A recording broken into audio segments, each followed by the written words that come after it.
Ouais. Nous dormîmes oui. en bas du château oui. de Montségur. Au pied de la motte, sur le col. Et là, on vient de se faire une petite ascension. On s'est levé à 6 h pour l'occasion. Qui réveille. On est parti à 6 h 30 d'en bas, il est 7 h. Une demi-heure, ça va. 30 minutes pour monter. On est pas mal. Lucas, où sommes-nous? Nous sommes à notre deuxième château. Le château de Montségur. Et les gars, on n'est pas passé encore, hein. On s'est gardé la surprise. Tu sais, les pleurs et tout, on les a gardés pour la caméra en direct.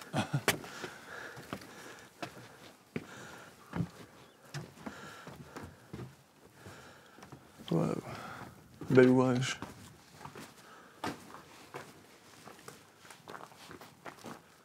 Comme... Ah ouais.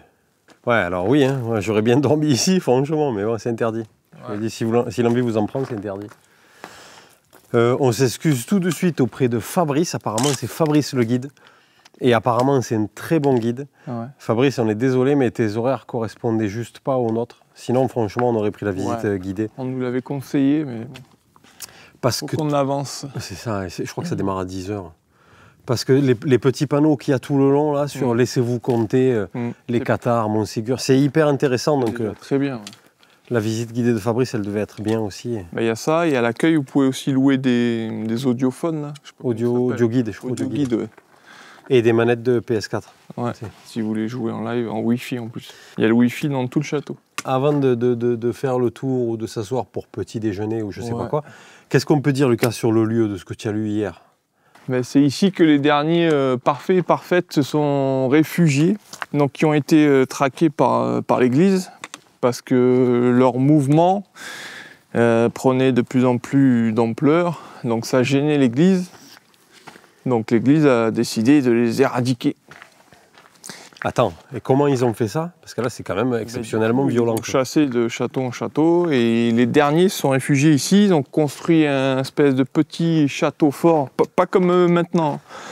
Il était beaucoup plus petit. Et en fait, ils se sont fait assiéger. Ça a duré 8 mois finalement. Donc ils leur ont laissé le choix, une fois qu'ils les ont capturés. Ils leur ont laissé le choix soit de rejeter leur foi de ce qu'ils avaient là et de passer à l'église. Et ceux qui ont accepté, ils ont été laissés libres, et ceux qui ont refusé, ils ont été brûlés vifs sur un bûcher. Donc ils étaient 225, je crois. Au pied du château. Femmes, enfants, pas de différence. Estrade en bois. Les mecs, ils ont dû croire que c'était la fête foraine. Monter sur l'estrade, oh cool, on va chanter une chanson paillarde. Non, monter sur l'estrade. C'est ça le pire. Donc ils y sont allés. Au feu. À la fois. Donc l'église s'est dit, bon, les cathares, parce qu'après on a lu des panneaux, alors c'est compliqué, hein, c'est politique, religieux, c'est vraiment compliqué, on veut pas... le trône de l'époque. C'est ça. Et on a lu des trucs, alors l'église apparemment, ils prennent un peu d'ampleur. Au début, combien ils sont? Ils sont 6, bon ça va laisser les... Ouais. Ils sont 7, Ils sont 10. Ah bon, attends, appelle-moi un chevalier là, appelle-moi le roi. Oh le roi, tu vas faire le ménage. Les trucs de fada de l'époque. C'est ultra beau. C'est un truc de fou. Lucas, c'est quoi cette vue? On a bien fait de monter tôt. C'est quoi cette vue? Parce qu'hier c'était nuageux, donc on s'est dit c'est vrai que c'est dommage. Ah oui, on voyait pas. Bon là, il y a un peu le soleil, le ciel il se découvre. Ouais, c'est pas pareil là. Ça déglingue. Oh la vue de fou. Les amis, vous vous souvenez du premier palais qu'on a caché dans un col avant ou après Bugarache, je sais plus, mais on vous l'avait expliqué. À moitié du GR en gros quoi. Il nous en reste un, on arrive à la fin du GR. Ouais. On s'est dit... C'est la dernière étape pour nous de marche. On va le mettre au château de Montségur. Ça fera le petit trésor du château. Tout petit trésor. Lucas, il a trouvé un endroit qui paraît très bien. Lucas, je te laisse le placer, on va montrer aux gens. Un peu caché, un peu accessible, voilà. Comme ça, si vous passez dans le coin... C'est pas dur, hein. Il y a un escalier, il y a un panneau interdit. Ouais. Donc là, c'est vraiment pas dur. Vous montez les 2 premières marches. Vu que c'est interdit, non, il n'y a pas beaucoup de passages. Dans le trou. Il faudra envoyer la main. Et au pire, si vous êtes trop petit, vous pouvez monter là, et là on le voit. On va mettre 1 ou 2 petites pierres dessus pour histoire de le cacher. On compte sur vous les gars, vous montez au château de Montségur, vous le prenez, une photo, discretos, vous le remettez pour pas qu'il y ait quelqu'un qui le jette. Ouais. S'il y a le guide, vous attendez qu'il sorte des portes ou quoi. Bon, il n'y a rien d'illégal. Tu sais quoi? Je me dis, si le guide il vous voit, franchement, expliquez-lui. Ouais, au pire, ouais. Expliquez-lui. Je pense que même le guide, il va en rire parce qu'il peut-être qu'il va venir voir le film et se dire, ben, peut-être qu'il va le dire aux gens. Imagine, il le dit aux gens. Bah, oui. Il y a une géocache, truc. Bon. On s'en fout et on ne fait pas de mal, donc je pense pas que quelqu'un le jette. À vous de jouer, les gars. À vous. On regrette pas. On en a pris plein la tête depuis tout à l'heure. Ah ouais. On est tout seul, on a le château rien que pour nous, ça c'est le top. Le soleil est là, les lumières commencent à être jolies. C'est incroyable. Lucas, tu nous disais, tu me disais tout à l'heure, qu'est-ce que c'était ça? On voit bien en fait les deux périodes assez distinctes de l'époque. Donc ça c'est vraiment les habitations d'époque des Cathares. Donc en fait ils avaient un peu... ils s'étaient un peu étalés sur tout le plateau. Donc ce gros château n'existait pas à l'époque. Donc c'était que des petites habitations en pierre avec le toit en chaume et tout. Tac tac tac, il y en avait de partout un peu au sommet. Donc c'était un peu régulé. Il y en a même qui faisaient 100 mètres carrés, il y en avait une pièce. Et il y avait une pièce où ils faisaient l'office religieux. Il y avait du catéchisme, il y avait c'était une organisation. Et en fait, ils ont dérangé parce qu'ils commençaient à essayer de démarcher un peu sur les places publiques. Tu m'étonnes, tu m'étonnes. Ouais, ils ont gêné. J'ai lu qu'en bas sur le panneau, les mecs ils disent que même ils comprennent même pas pourquoi ils sont venus construire ici. Il n'y a pas de source. C'est vrai que là, l'eau elle est loin. Ah ouais. Il n'y a pas de source. L'accès il est un petit truc de fada. Ouais, c'est un mur. Donc, Parce qu'ils se réfugiaient, ils étaient chassés de partout. C'était que des gens qui étaient chassés un peu, qui perdaient leur terre, qui étaient... Enfin, voilà, quoi. Et du coup, ça, c'est le deuxième château. Donc, quand ils ont été chassés, il y a un seigneur de Villeneuve, la région parisienne, qui a hérité un peu du sommet. Et du coup, lui, il a fait ériger la place forte là, que vous voyez là. c'est un château parisien, ça? Ouais. T'es content, quoi? Sors le marqueur, je vais écrire à l'OM. Le pic de Saint-Barthélemy qu'on voit de la porte. 2348 mètres. Toulouse, L'Ariège. Carcassonne. Ouais, venez sur le côté parce que ça se voit pas très bien. Venez, il y a quelques marches à monter et vous avez encore accès à une vue. Oh là là là là. Et oublie pas qu'il faut qu'on monte là-haut. Hein. Oui. Non, mais je regarde, apparemment l'accès il se fait des deux côtés, c'est ça? Ouais, vous pouvez faire le tour du château, je pense, entièrement. Oui. À pied. Hier, on le voyait pas parce que c'était dans la brume. Et en fait, sur le sommet là qui surplombe le village, mais de l'autre côté de la vallée, il y a une super belle grotte. Je sais pas si on la distinguera du coup. Mais c'est vrai que d'ici, elle a l'air assez énorme. Hein.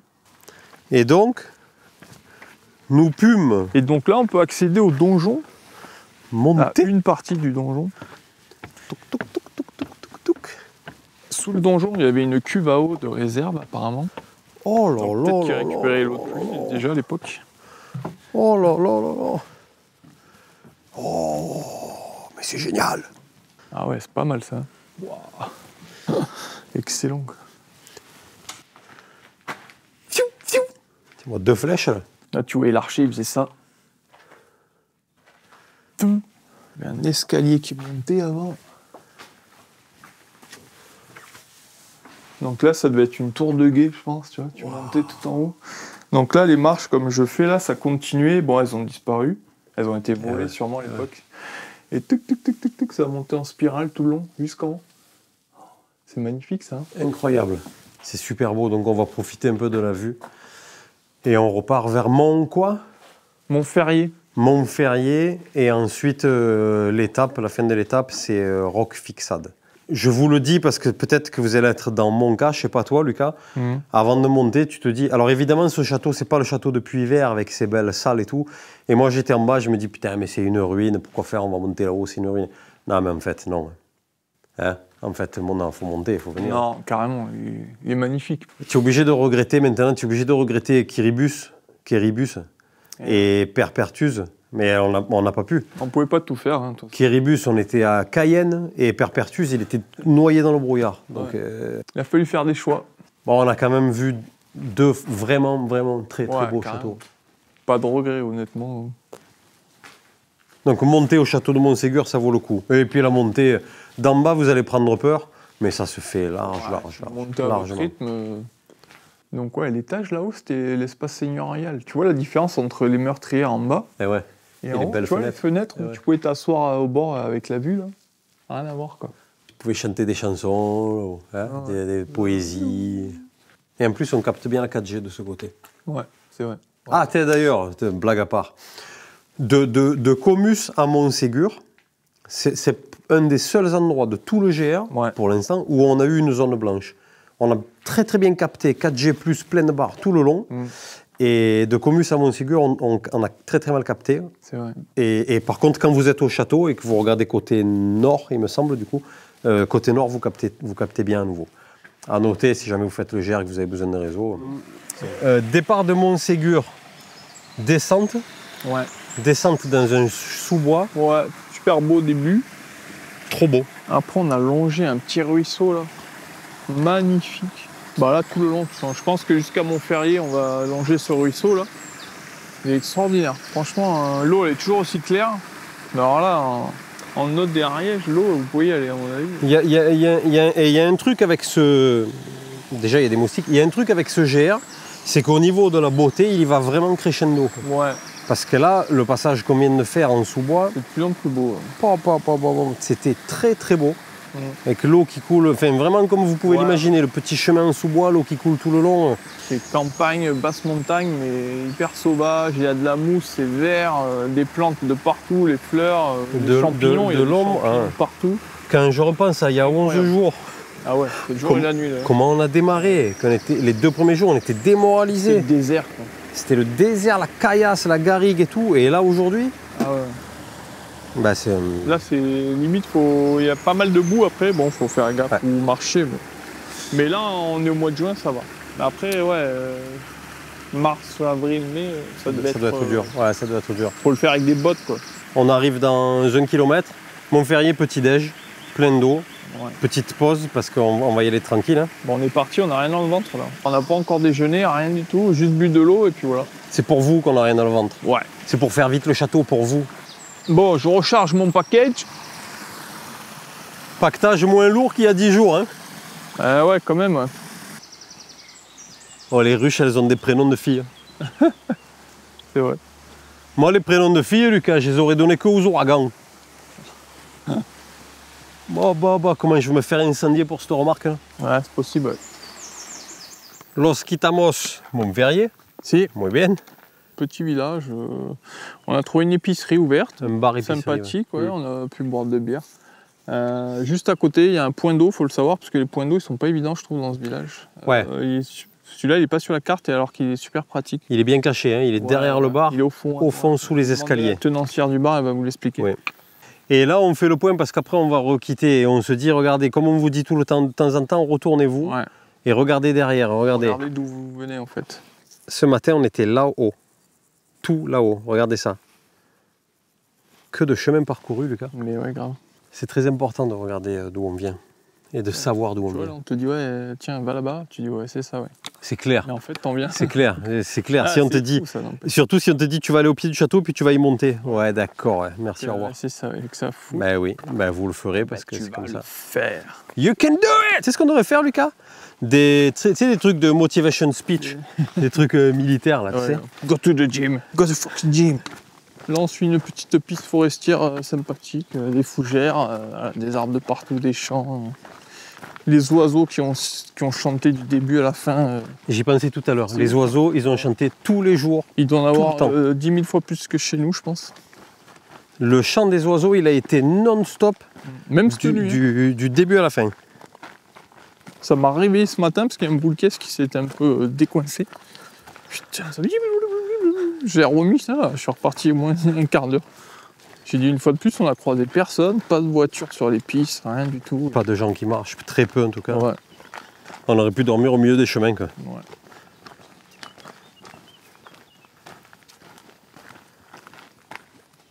Alors aujourd'hui, on n'a pas beaucoup filmé, Lucas.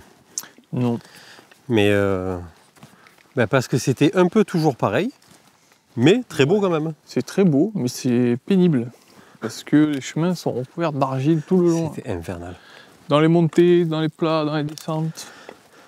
Et c'est pas très praticable, on va dire. Les montées en argile, c'est du sport. Hein.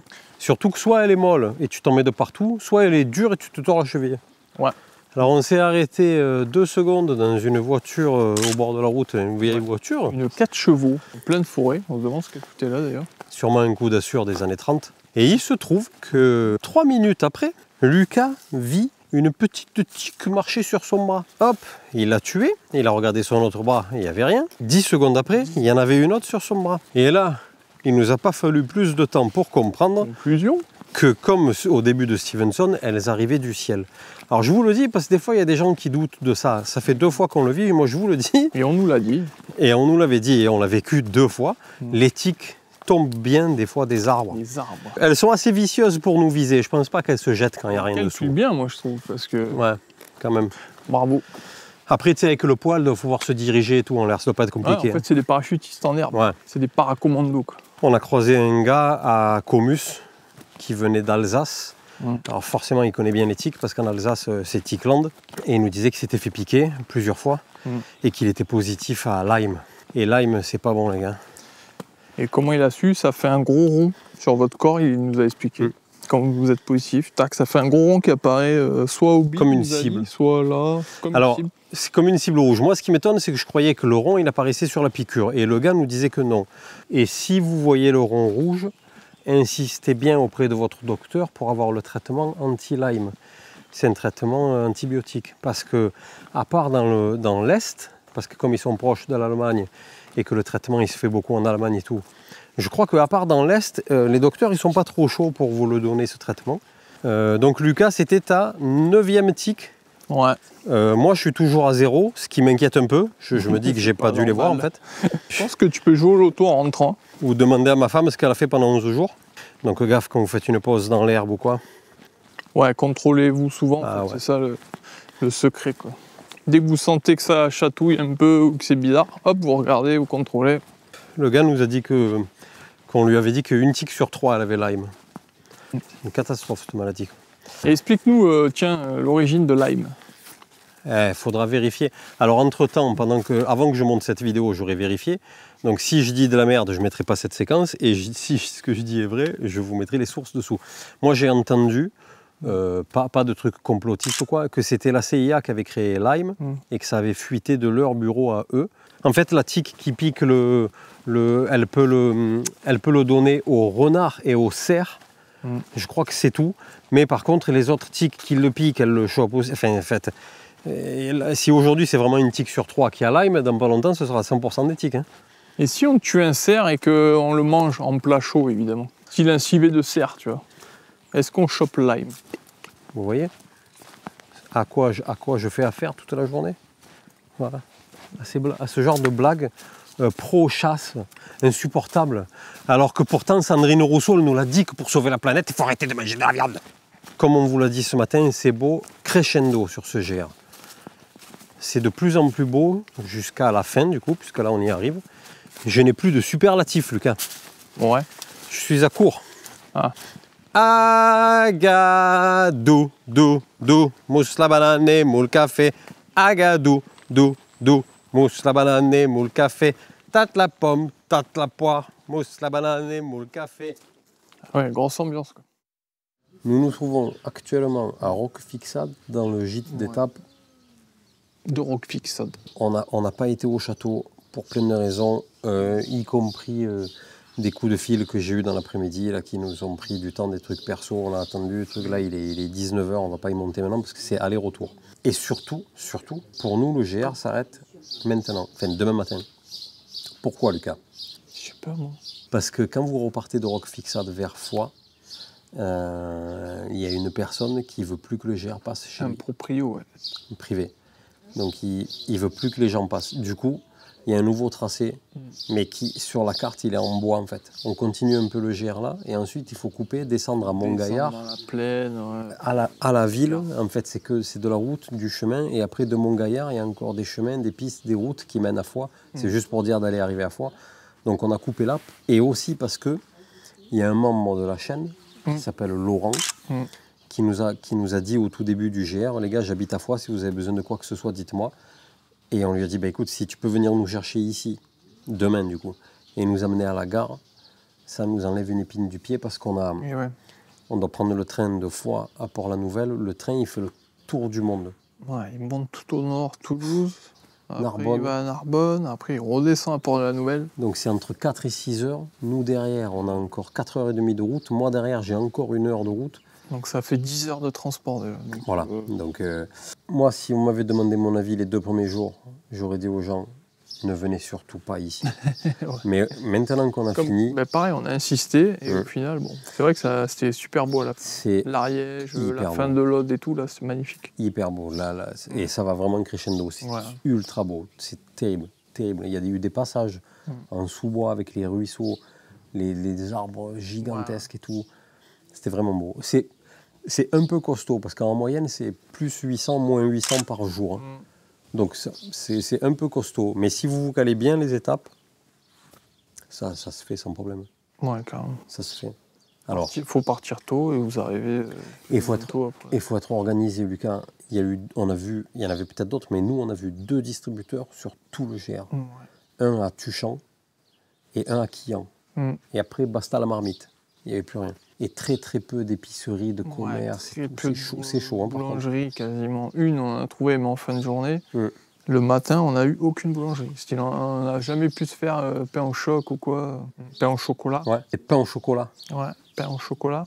Pain au chocolat. On n'a même pas pu faire la blague à la boulangerie, tu vois. Non, c'est vrai. Dès le début du GR, on a dit on va rentrer dans une boulangerie, dire je veux 2 pains au chocolat. Et on n'a même pas vu une boulangerie. Merci à nos membres spéciaux qui nous suivent et qui nous soutiennent. C'est très cool. Je sais qu'il y en a eu au moins un nouveau depuis pendant qu'on était en chemin. Merci, c'est gentil. N'oubliez pas qu'il y a l'aventure de Jules en parallèle sur la chaîne. Le CDT, il traverse les États-Unis, là, du Mexique au Canada. Ouais. Notre ami Jules. Merci aux sponsors, aux partenaires. Merci à Liofi, liophilisé.fr qui nous suivent et qui assurent au maximum. Et il y a toujours le code. Vous avez 10% sur toute la boutique de liophilisé.fr. Ceux qui nous écrivent, qui nous laissent des messages, qui nous encouragent. Ça fait toujours plaisir. C'est tous les jours, ouais. Là, tous les jours, on a posté des stories sur Insta et tout. Et tous les jours, on avait vos commentaires et vous nous disiez « Ah, mais vous me faites trop rire ». Mais en vrai, les gars, mais vous nous faites trop rire. Donc, c'est réciproque. On se régale à faire tout ça. Et puis, c'est ainsi que se finit ce GR. Hein, sur une belle journée ensoleillée avec une bière. Comme il a commencé. Les bières, c'est nos parenthèses à nous, tu sais. À bientôt. Ouais. Merci.